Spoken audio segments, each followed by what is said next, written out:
They thought firing me over Zoom would be a clean exit. They didn't know that 42 minutes later, I'd change everything, locking them permanently out of the $90 million system I built with my own hands. This isn't just a revenge story, it's how an invisible woman became untouchable. At 8:18 a.m., they clicked End Meeting. By 9:00 a.m., I owned their future. My name is Jillian Moore, and at 8:18 a.m. on a Tuesday morning, I watched my career at Onyx Vertex Labs die through a pixelated Zoom window. Jillian, thank you for joining us. The HR director's voice was rehearsed, clinical. Behind her, two faces I'd never seen before, corporate executioners hired for moments like this. No one from my team. No one who knew what I'd built. I'd been expecting this call for weeks, but the timing was deliberate. Early morning, before the engineering team arrived, before anyone could ask questions, clean, surgical, cowardly. We're restructuring the technical division, she continued, reading from a script just outside the camera's view. Your position has been eliminated, effective immediately. 3 years. 3 years of 70-hour weeks, of solving problems they said were impossible, of building the neural framework that powered their $90 million defense contract, and it came down to a 3-minute video call. Your company accounts will be deactivated at the end of this meeting. Security will collect your badge from reception. Any personal items will be shipped to your home address. I kept my face neutral, professional. Inside, I was counting down. They thought they were in control, clicking through their termination checklist. They had no idea what they'd just triggered. Do you have any questions? I had hundreds, like why they'd slowly stripped my name from every technical document over the past 6 months. Why Brandon Hunt? Our new 30-year-old CEO, brought in to revolutionize the company, had systematically excluded me from meetings about my own project. Why they thought they could erase the architect of their most valuable asset. No questions, I said instead. My voice was steady, calm, under my desk. My fingers flew across my personal laptop's keyboard. One final command, enter. We appreciate your contributions to Onyx Vertex, the HR director lied. Your severance package details will be emailed to your personal address. I almost laughed.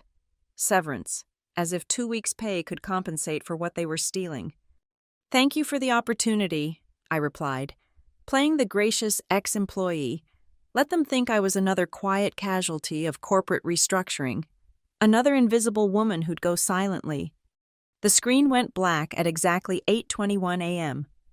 My company laptop immediately locked, displaying the IT department's standard termination message. Every access point to Onyx Vertex's systems vanished in an instant. But on my personal laptop, a different message appeared: override lock initiated, deployment in T-39 minutes. I closed the laptop and walked to my kitchen, pouring myself a cup of coffee with hands that didn't shake. Through my apartment window, I could see Onyx Vertex's gleaming tower 6 blocks away. In the executive conference room on the 42nd floor, they were probably already celebrating. One less senior salary to pay, one less legacy employee cluttering their modernization plans. They'd spent months making me invisible, erasing my contributions, rewriting history to exclude my name. They thought they'd been thorough. They thought they'd been smart. They forgot that invisible people can walk through walls. At 8:30 a.m., I received the automated email confirming my termination. All standard language, all perfectly legal. Buried in subsection 3.2.1 was the clause they thought protected them. All work product created during employment remains the sole property of Onyx Vertex Labs. During employment, on company equipment, using company resources. They never asked about the code I wrote at 2 a.m. in my apartment, the algorithms I refined on my personal machines, the core logic I developed before they even knew they needed it. I smiled, taking another sip of coffee. 39 minutes was a very specific number. Just enough time for their morning meetings to begin. Just enough time for Brandon Hunt to settle into his executive chair and pull up the Athena 7X dashboard he checked religiously every morning. Just enough time for them to feel safe. My phone buzzed, a text from Sarah in engineering. Just heard. This is bullshit. You built everything. I didn't reply. Sarah would understand soon enough. They all would. At 8:45 a.m., I put on my running shoes and headed out the door. I had a very important appointment at a coffee shop with an excellent view of Onyx Vertex's main entrance.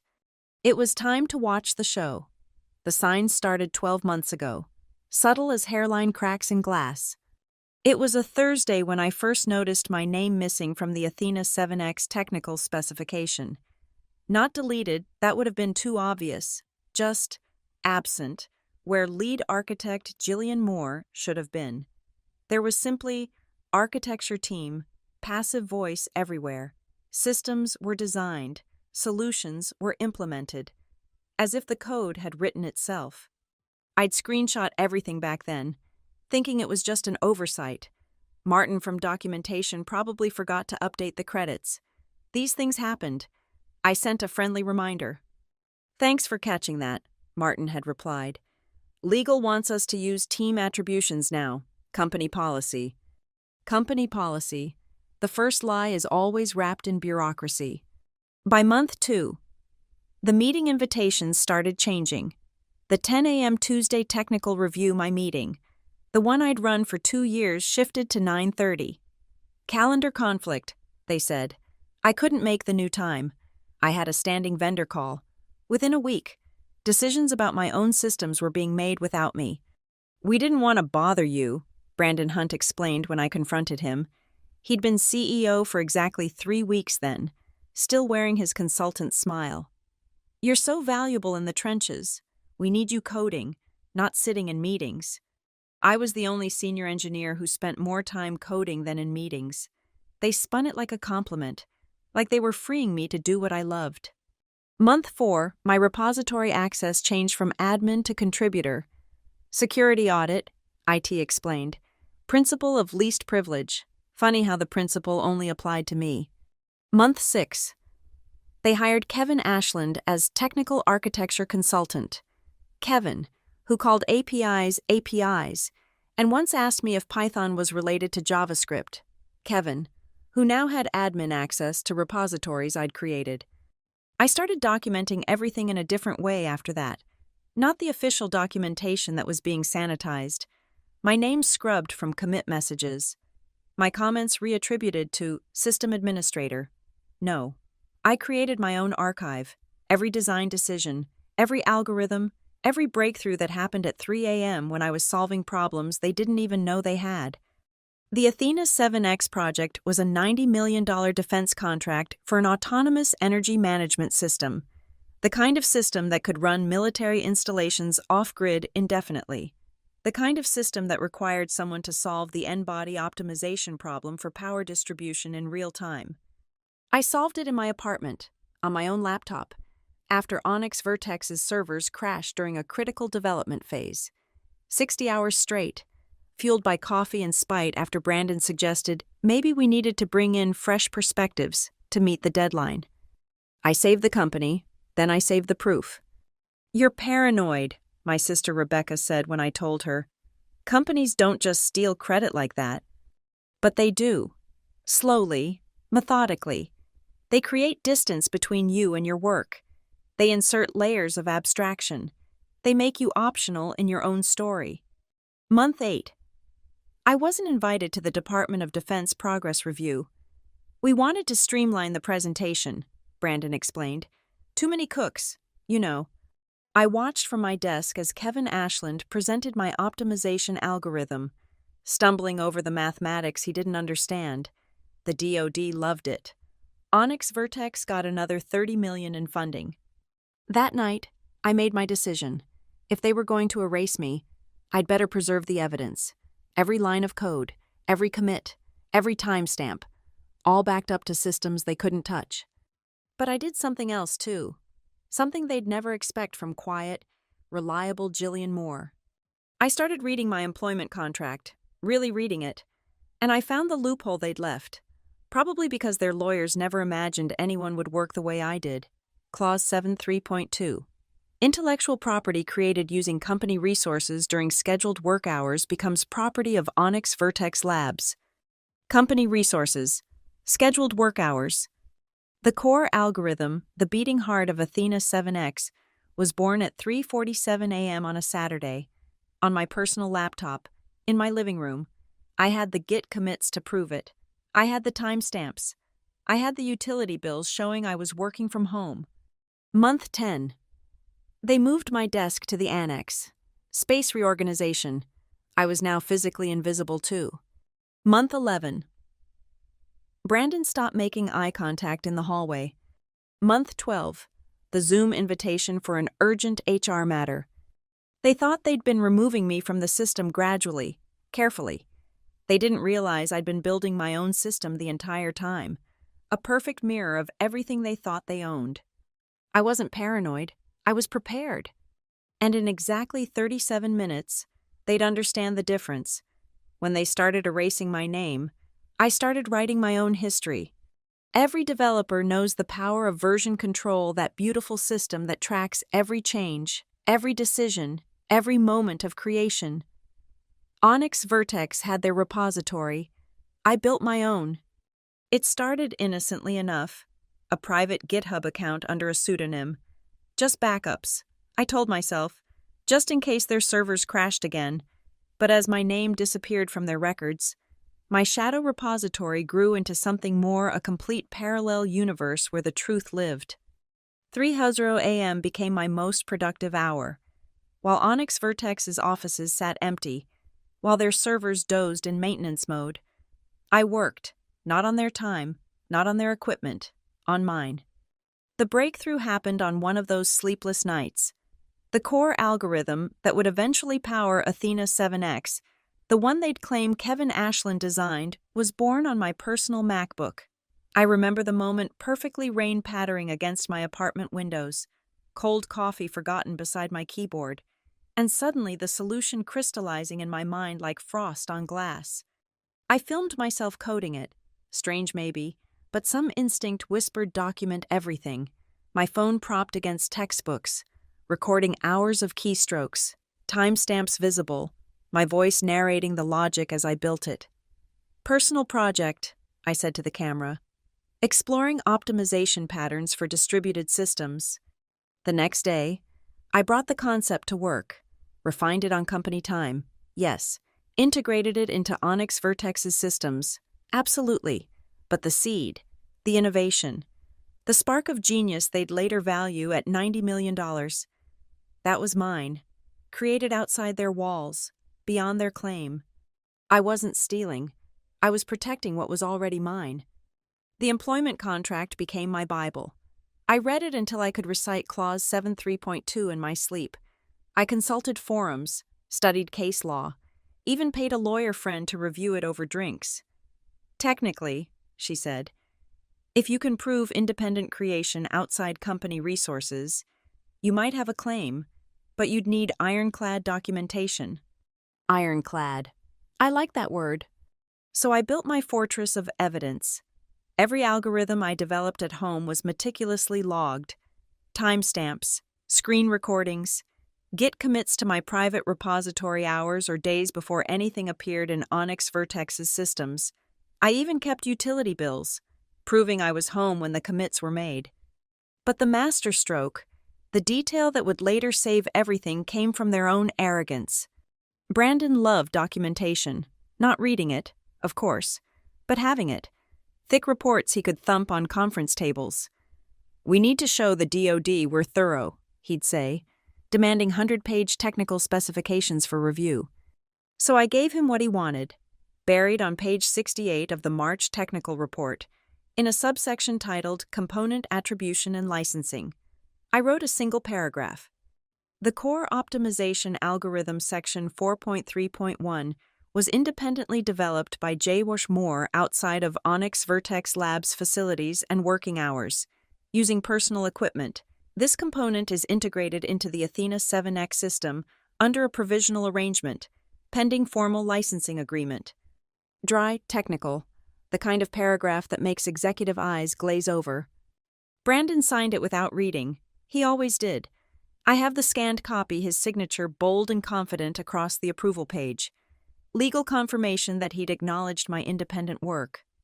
They thought they were writing me out of history. Instead, they were signing it.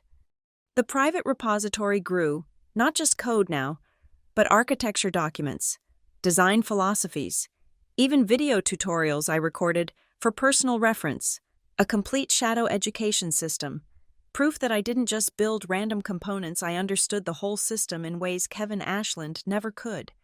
I named it Project Minerva. The goddess of wisdom and strategic warfare seemed appropriate. 2 weeks before my termination, I made my final preparations. I consulted 3 different patent attorneys, all in different cities, all paid in cash.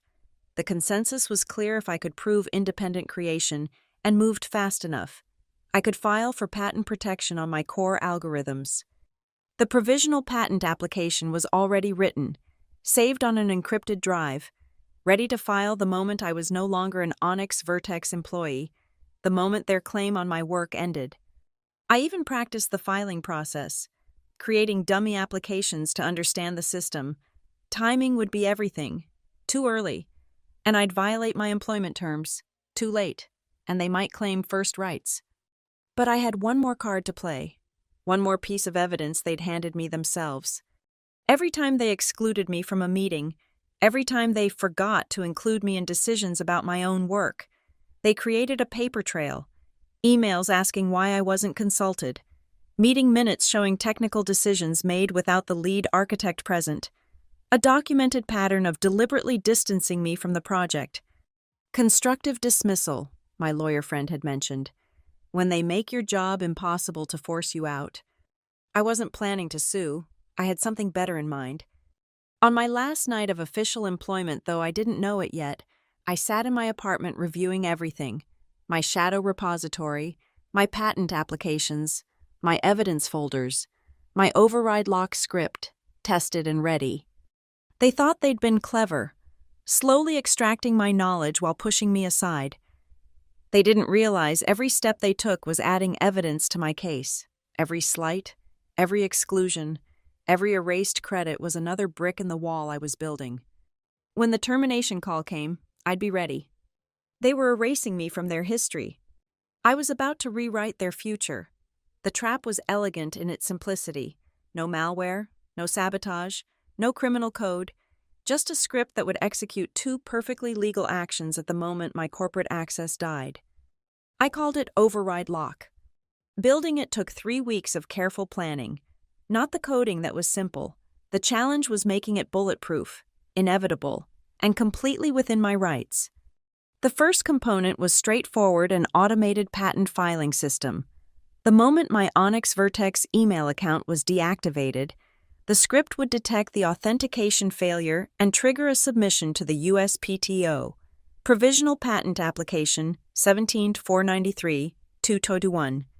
Method and System for Real-Time N-Body Optimization in Distributed Energy Networks. My name, my invention, my timestamp. The second component was more delicate. It exploited Onyx Vertex's own security protocols, the ones they'd implemented after a breach 2 years ago. I knew these protocols intimately because I'd helped design them. The system worked on a trust-based authentication model. Every core component of Athena 7X required cryptographic signatures from authorized developers. Lose the signature, lose access. It was meant to protect against external threats. They never imagined it could lock them out of their own system. Here's the beautiful part: I wasn't breaking anything. When my corporate credentials were revoked, my cryptographic signatures would naturally expire. The system would rightfully recognize that unauthorized users, anyone without my valid signature, shouldn't access core components I'd developed. It was their security system working exactly as designed. The script itself was poetry in Python: clean, commented, legal. I could have published it on GitHub as an example of proper security implementation. No backdoors, no hidden malice, just programmatic enforcement of ownership rights. Python, on override, lock v.1. Automated IP protection and access control, or last modified, 3 days before termination. I tested it dozens of times in isolated environments, virtual machines running perfect copies of Onyx Vertex's architecture. Every test ended the same way the moment authentication failed. The patents filed and the system locked. Reversible, technically yes, but only with my cooperation. The integration was the delicate part. I couldn't just upload override lock to company servers that would be sabotage. Instead, I wove it into the authentication system during routine maintenance. A few extra lines here, a modified function there, all documented in commit messages. Enhanced security protocols for IP protection compliance. Kevin Ashland even approved the pull request. "Looks good," he'd commented, not understanding a single line. But code was only half the trap. The other half was legal documentation, and for that, I had an unwitting accomplice, Brandon Hunt himself. Every month, Brandon demanded technical reports, comprehensive documents detailing system architecture, recent updates, and crucially component ownership. He wanted to impress the board, show them how organized his leadership was.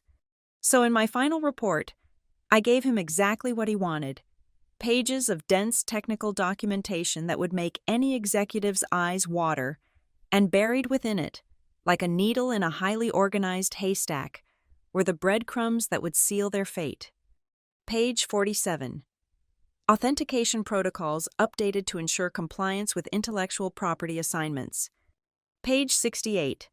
Core optimization algorithms, Appendix J, developed independently by J.H. Moore, integrated under provisional licensing terms. Page 102. System access contingent on valid cryptographic signatures from contributing developers.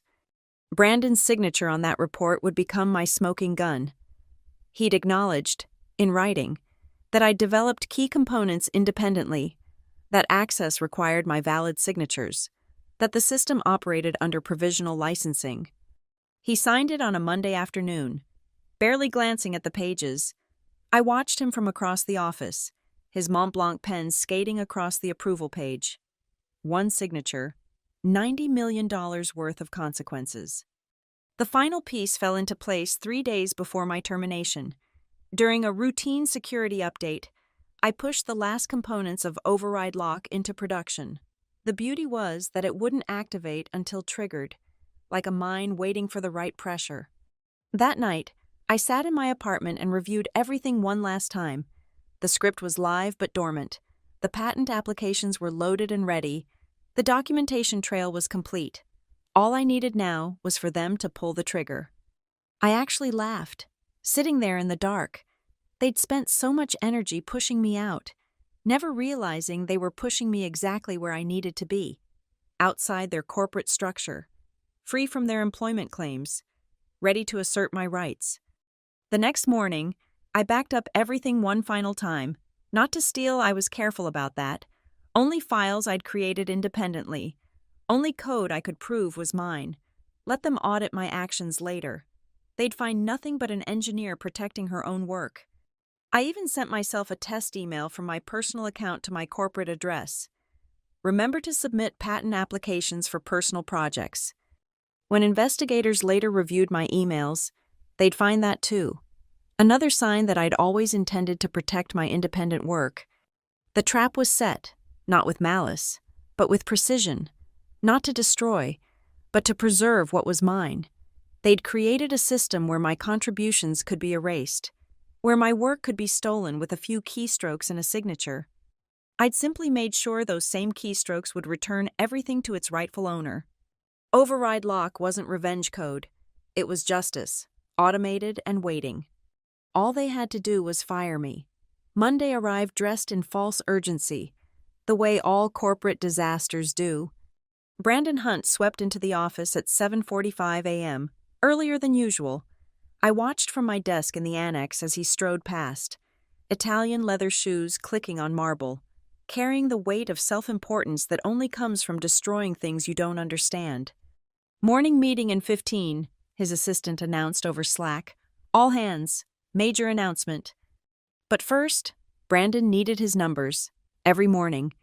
Same routine: arrive, grab coffee, check the Athena 7X dashboard. He lived by those metrics.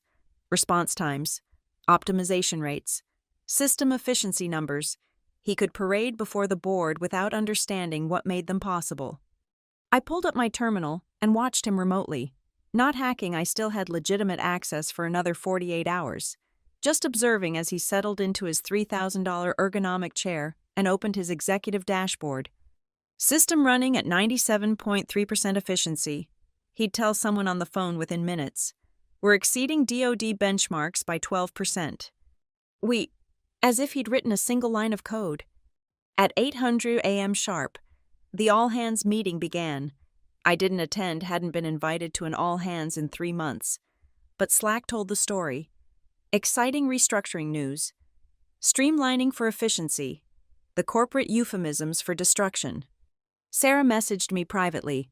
They're eliminating 6 positions, all senior engineers. Not just me. Then, a purge. At 8:12 a.m., Brandon's assistant sent another message. Jillian, can you join a quick HR call at 8:18? 6 minutes notice. They'd calculated it perfectly enough time to seem professional, not enough for me to prepare anything, or so they thought. I opened the March technical report on my screen. Page 68 glowed like a beacon. There it was, Brandon's signature, bold and undeniable. I took a screenshot, emailed it to my personal account. One more piece of evidence archived. Then I pulled up the full 282-page report, the one Brandon had insisted on for the board presentation, the one he'd called comprehensive and thorough in his email approval, the one he'd signed without reading. Such a shame. Really. If he'd made it past page 50, he might have noticed the section titled Intellectual Property Designations, might have seen the detailed breakdown of which components were developed when, where, and by whom, might have caught the footnote referencing independent development outside corporate resources. But Brandon didn't read reports. He collected them. Trophies of bureaucracy to prove his leadership, every signature another nail in a coffin he was building himself. I smiled, remembering the day he'd signed this one. A Tuesday afternoon, raining outside. He'd been rushing to a golf meeting with potential investors. Just need your signature on the Q1 technical report, I'd said, placing the document on his desk. The board loves documentation, he'd replied, not looking up from his phone. Shows we're serious about compliance. Compliance. The word tasted like irony now. His pen had moved across the page with practiced efficiency. Brandon Hunt, CEO, in flowing script, the date, the official seal of approval on 282 pages he'd never read. I'd thanked him professionally, taken the signed document, scanned it immediately, high resolution, every loop of his signature captured in perfect detail. Then I'd filed the original in the corporate archives and kept my own digital copies. 3 different backups, cloud storage, external drive, and 1 printed copy in my home safe. You're paranoid, Rebecca had said when she saw me filing it. Prepared, I'd corrected. The beautiful thing about Brandon's signature wasn't just what it approved, but what it represented. Legal acknowledgement, executive authorization, binding recognition of facts he didn't even know he was confirming. Corporate law is fascinating when you really study it. A CEO's signature carries weight. It binds the company. It creates liability. It establishes truth in the eyes of the law. Brandon had signed dozens of documents containing references to my independent work, each one a legal admission. At 8:15 a.m., I closed the reports and opened my personal laptop. Override Lock's control panel showed all systems green. The patent applications were queued. The authentication monitors were running. Everything waited on a single trigger, the deactivation of jmore@onyxvertex.com. 3 minutes.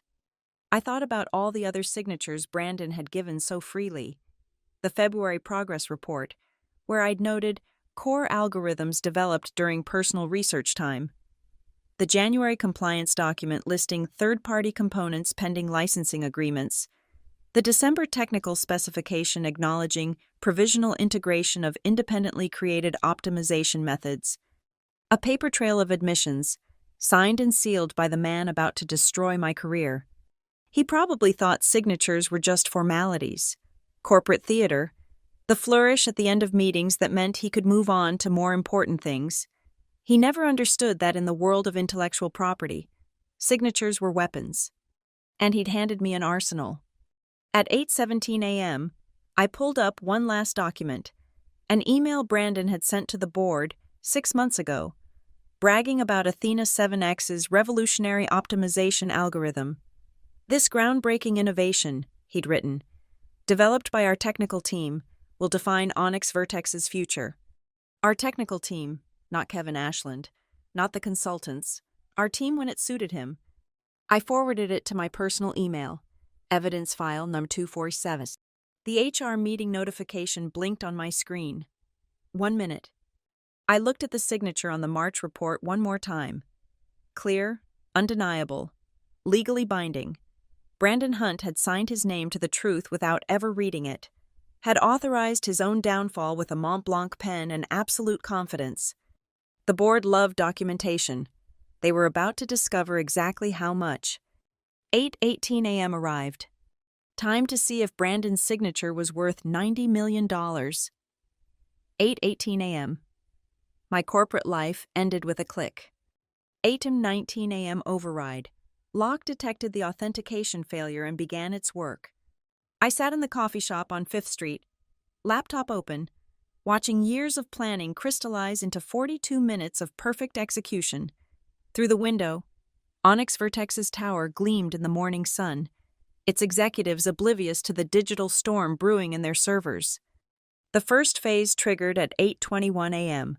My personal system detected the email bounce back from jmoore@onyxvertex.com and initiated the patent filing sequence. Documents I'd prepared months ago began their journey to the USPTO. Provisional patent application 17-493-2221 filed. Timestamp recorded. Priority date established. By 8:25 a.m., the authentication cascade had begun. Every system I'd touched, every component bearing my cryptographic signature, started requesting validation. The Athena 7X core modules, recognizing my credentials were invalid, began following security protocols to the letter. Invalid authentication token detected. Contributor signature expired. Access restricted pending valid credentials. I watched the logs scroll past on my monitoring dashboard. No alarms yet. The system was functioning exactly as designed, exactly as their own security documentation specified. When a contributor's credentials expire, their components become restricted, standard practice, completely reversible with the contributor's cooperation. 8:30 a.m. The first confused message appeared in the engineering Slack. Anyone else having issues with the Athena optimization module? Then another. Core functions are showing authentication errors. Kevin Ashland chimed in.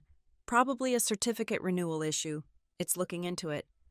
I sipped my coffee and smiled. It could look all they wanted. This wasn't a bug. It was a feature. 8:35 a.m. The patent filing confirmation arrived. Application received and timestamped. Priority date established. Legal ownership of my algorithm now rested with me. Filed moments after my employment ended. Clean, indisputable. Meanwhile, at Onyx Vertex, the cascade was accelerating. The optimization module's lockout had triggered dependencies throughout the system. Energy distribution functions began failing. Load balancing stopped responding. The entire neural network that made Athena 7X revolutionary was shutting down, node by node. 8:40 a.m. Brandon's assistant messaged the engineering channel. CEO wants immediate status update on system issues. I pictured Brandon in his office, watching his precious dashboard flicker from green to yellow to red, those beautiful metrics he loved to quote crumbling before his eyes. System efficiency dropping, response times spiking, his morning victory lap becoming a crisis management nightmare. The beauty of override lock was its legitimacy. I wasn't destroying anything. The system was protecting itself, following protocols everyone had approved. When my signatures invalidated, the components I'd signed became untouchable, digital assets protecting themselves from unauthorized access. 8:45 a.m. The panic escalated. This is affecting production systems. DoD integration tests are failing. We need all senior engineers in the war room now. All senior engineers, except the one they'd just fired.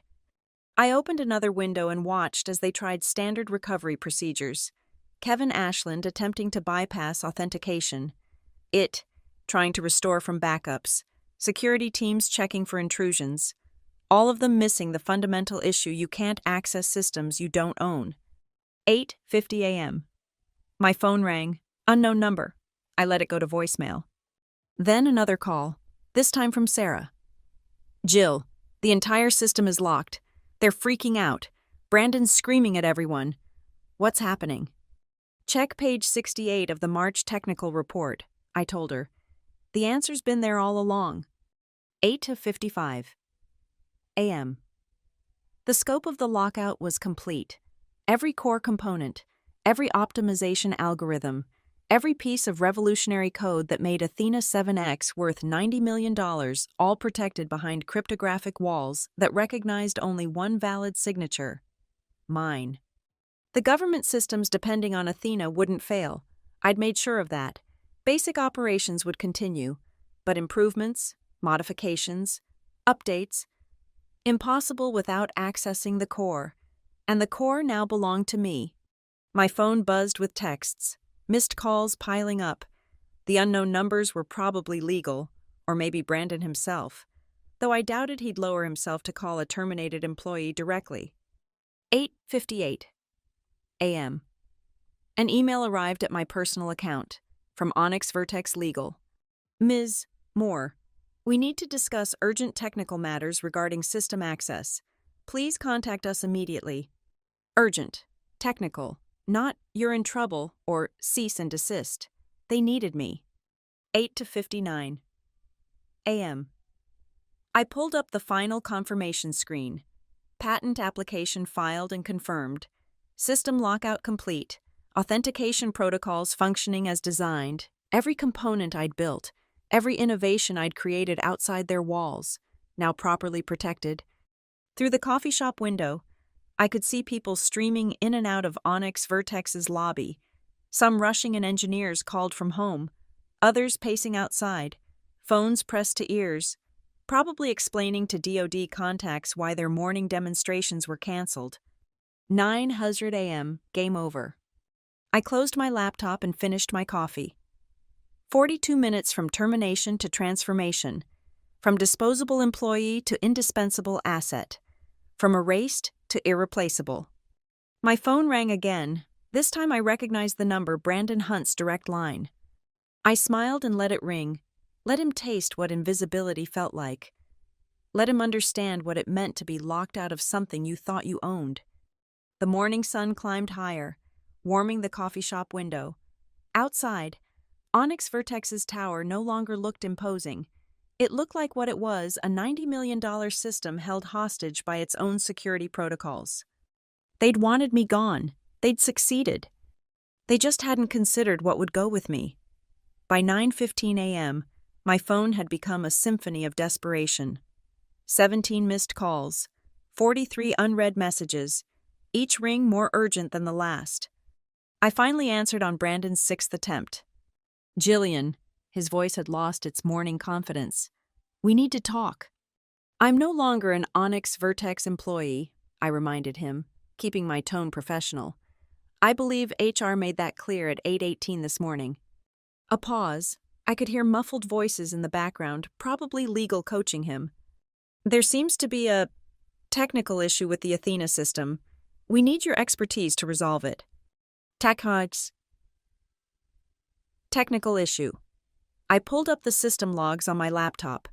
According to what I'm seeing, the security protocols are functioning exactly as designed. When contributor credentials expire, their components become restricted. You approved that protocol yourself in the February security review. This is sabotage. This is your system working correctly, I interrupted. Perhaps Kevin Ashland can help. He's been presenting himself as the architect of these systems for months now. The silence stretched. Then, a different voice, legal, had taken over. Ms. Moore, I'm Jennifer Walsh, Chief Legal Counsel. We believe you've intentionally disrupted critical defense systems. Have I Please point to any malicious code, any backdoor, any violation of your security protocols. I'll wait. Jennifer's voice tightened. You've locked us out of our own property. Interesting claim. I refer you to page 68 of the March technical report, signed by Mr. Hunt. It clearly states that core optimization algorithms were independently developed by me, outside company resources. Your CEO acknowledged this in writing. Shuffling papers, whispered consultations, they were pulling up the report. That's buried in a technical document. It doesn't constitute a legal acknowledgement. Brandon's signature says otherwise. But let's discuss what you really called about. You need access to the Athena core systems. I own the patents to those algorithms filed this morning. Priority date established. We should discuss licensing terms. Licensing. Brandon's voice cracked back onto the line. You worked for us. I did, and everything I created using company resources belongs to you. But the foundational algorithms, the ones I developed at 3 a.m. in my apartment, those are mine. Your own documentation confirms it. This is extortion. This is intellectual property law. You should understand it better, considering you run a technology company. Jennifer tried again.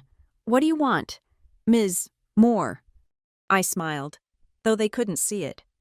35% of gross revenue from all Athena 7X implementations, non-negotiable. 35%. Brandon sounded like he was choking. That's insane. It's generous. Without my algorithms, Athena 7X is worth exactly $0. 35% of 90 million is better than 100% of nothing. We'll sue. Please do. Discovery will be fascinating. We can discuss why you systematically excluded me from my own project, why you erased my contributions, why you fired me the moment you thought you'd extracted enough knowledge. I have documentation of everything. More muffled conversation. I could imagine them huddled in the executive conference room, watching their dashboard flash red while DoD officials demanded explanations. Jennifer returned. We need time to consider this. Of course. You have until market close. After that, I'll be reaching out to Lockheed Martin and Raytheon. I'm sure they'd love to license technology that Onyx Vertex can't deliver.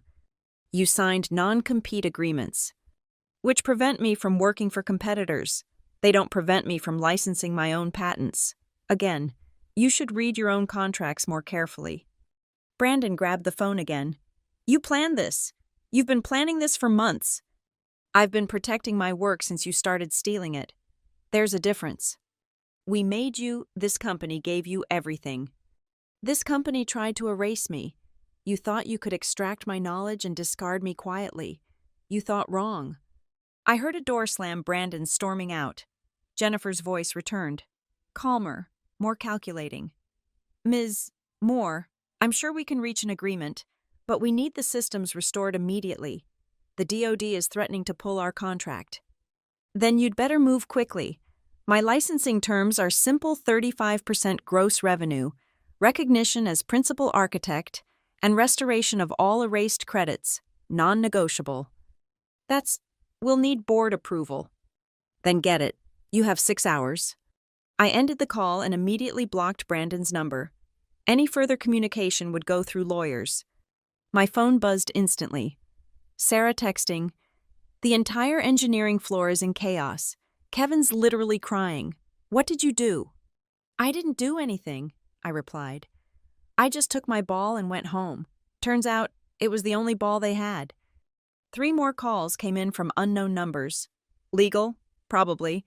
Trying different approaches. I ignored them all. The next conversation would involve contracts and signatures. Brandon's favorite things.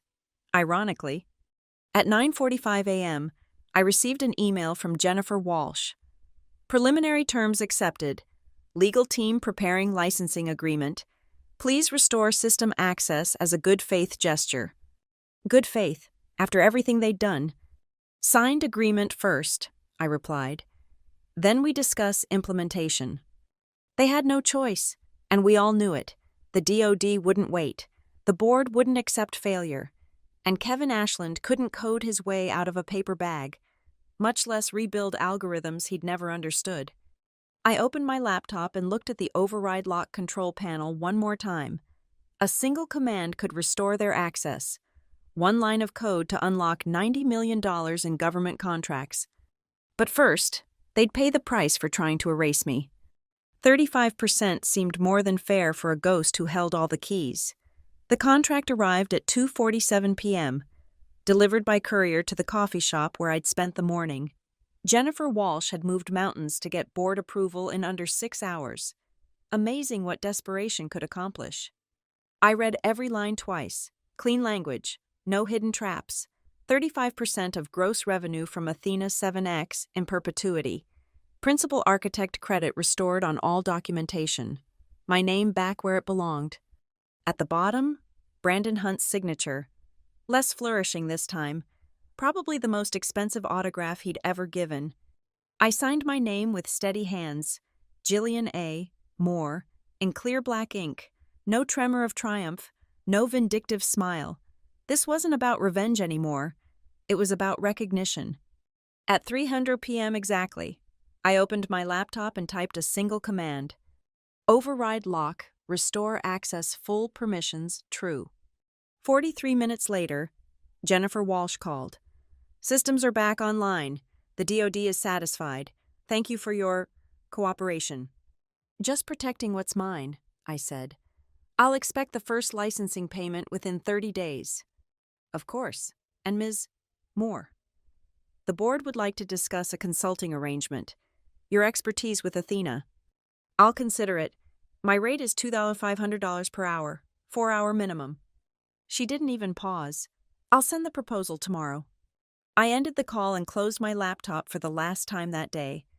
Outside the coffee shop, Onyx Vertex's tower caught the afternoon sun, its windows blazing gold. Inside, engineers were probably celebrating the mysterious system restoration. Brandon was likely spinning the story for the board, turning disaster into some kind of strategic victory. Let him. I had what I came for. That evening, I received a flood of messages from former colleagues. Sarah's was my favorite. Holy shit, Jill. Kevin quit, said something about hostile architecture, and ran out crying. You're a legend. But the best message came from an unknown number, a DoD project manager. Ms. Moore, we've been informed of your role as principal architect of Athena 7X. We'd like to discuss direct consultation opportunities for future projects. I smiled and archived the message. Tomorrow's opportunities could wait. Tonight, I sat on my apartment balcony, watching the city lights flicker to life. Somewhere in Onyx Vertex's tower, my code was running again. My algorithms were optimizing power distribution across military installations. My work, finally with my name attached. They'd tried to make me invisible, tried to extract my value and discard the shell. They'd thought firing me over Zoom would be clean, simple, final. They didn't understand that invisible people learn to move through walls, that erasing someone's name doesn't erase their knowledge, that a signature on page 68 of a report nobody reads could be worth more than all their executive strategies combined. The clock on my phone showed 9:00 p.m., exactly 12 hours since override lock had changed everything. 12 hours from terminated employee to irreplaceable asset, from ghost to architect, from erase to essential. Brandon Hunt thought he'd clicked end meeting on my career at 8:18 a.m. By 9:00 a.m., I'd shown him that some people can't be deleted, some code can't be stolen, some names refuse to stay erased. They'd fired me over Zoom with a 3-minute call and empty thanks. I'd locked them out of their future with 42 minutes of patient justice. The evening air was cool on my face as I raised a glass of wine to the glowing tower, a toast to invisible women everywhere who'd been overlooked, undervalued, erased, to the architects whose names were deleted from their own creations, to everyone who'd been told they were dispensable. We weren't invisible, we were the foundation, and when you try to remove a foundation, the whole building comes crashing down. My phone buzzed with another message, probably another company that had heard about today's events, another opportunity, another recognition of value that Onyx Vertex had tried to throw away. I turned off the phone and enjoyed the silence. Tomorrow, I'd be busy building new things, with my name proudly attached to every line of code. Tonight, I simply savored the perfect symmetry of justice. They'd thought firing me was the end of my story. It was just the beginning of theirs, a story where they'd pay 35% to the ghost they'd tried to delete, forever. Some lessons cost more than others. This one had cost them exactly $90 million. Worth every penny. Thank you so much for listening to this story of corporate justice and sweet revenge. I'm curious to know, where are you listening from? Drop a comment below, and let me know what country or city you're tuning in from. I love connecting with listeners from around the world. If you enjoyed this tale of an invisible woman who became untouchable, please subscribe to the channel and share your thoughts. What would you have done in Jillian's position? Let's discuss in the comments below.